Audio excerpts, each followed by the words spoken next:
Today we're going to talk about some tips to help you when solving word problems. There's 5 steps, and if you can remember the word solve, it'll help you with these steps. The S stands for study the problem, the O stands for organize the facts, the L stands for line up a plan, the V stands for verify your plan with action, so in other words, actually do your plan, and the E stands for examine the results. The S is study the problem. Now, during this step, you want to actually make sure you understand what the problem is asking. Highlight and analyze the question.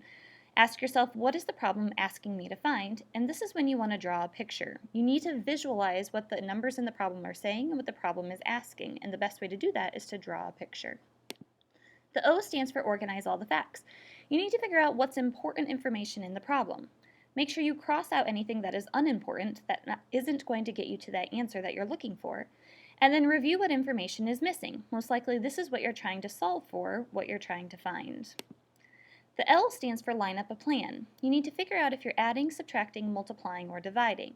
If you look at your picture, you can probably figure out if it's building on, so adding or multiplying, or getting smaller, which would be subtracting or dividing.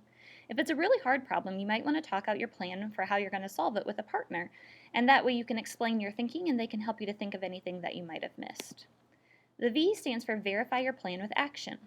You want to actually solve the problem. So the first thing you need to do is estimate your answer. Think, will my number that I get be bigger or smaller than the numbers that are already in the problem?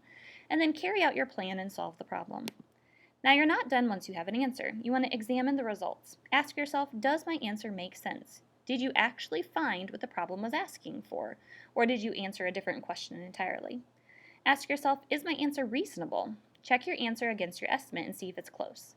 And finally, ask yourself, is my answer accurate? Double check all your math to make sure you didn't make any silly mistakes. So let's put it all together with this word problem. David wanted to ride a taxi from his house to the mall.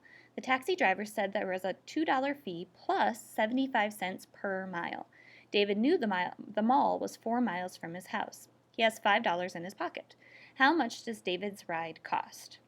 Now the first step, remember, is to study the problem. You want to highlight and analyze the question, figure out what is it really looking for you to find, and probably draw a picture at this point.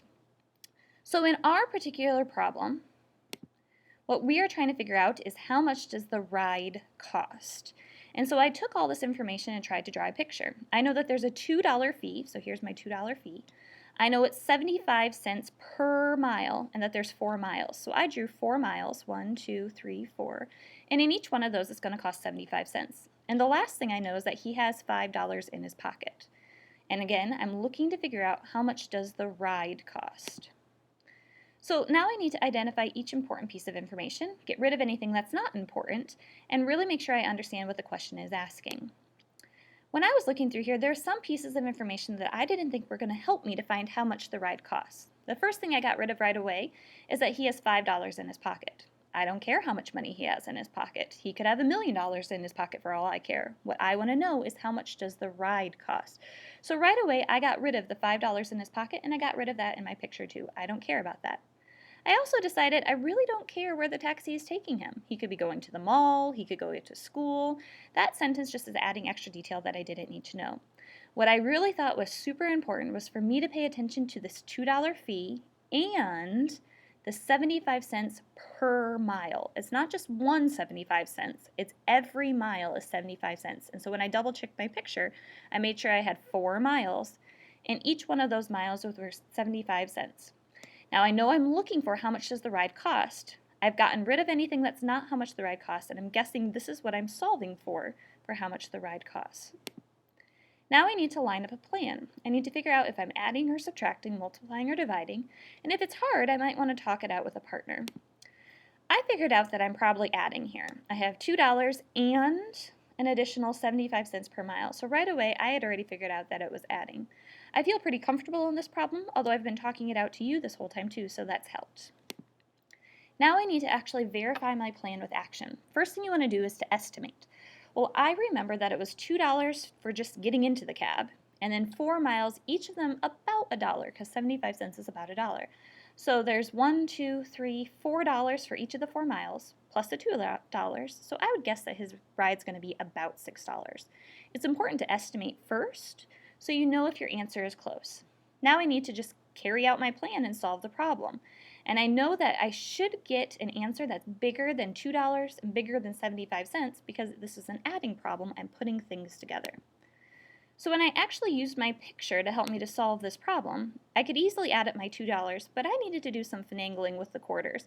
I regrouped them in my head so that they were in groups of 4. And when I did that, I could see there was $1, $2, $3 for the 4 miles, plus $2 just to get into the taxi, so this total was going to be $5. Now the last step, and the step that kids most want to forget, is to examine their results. You need to ask yourself, does the answer make sense? Did I actually find what the problem was asking? Well, yeah, I was looking for how much the ride cost, and that's what I found. I only focused on that part of my question. My picture. I didn't care how much was in his pocket or where he was going. I only paid attention to how much the ride was going to cost him. You need to ask yourself, is your answer reasonable, and check it against your estimate. Well, I think my answer is very reasonable. I estimated that it would be about $6, and I knew that my estimate was going to be a little bit high because I rounded 75 cents up to $1. So I knew my answer should be just a little bit less than $6. $5 is indeed close to 6, but a little bit less, just like I expected. So I feel very comfortable that he's had to pay $5 to go from his house to the mall. The last thing you need to ask yourself is your answer accurate? And double check all your math. Looking back at my picture, I know I didn't make any mistakes because I had 12 quarters. I had 3, 6, 9, 12.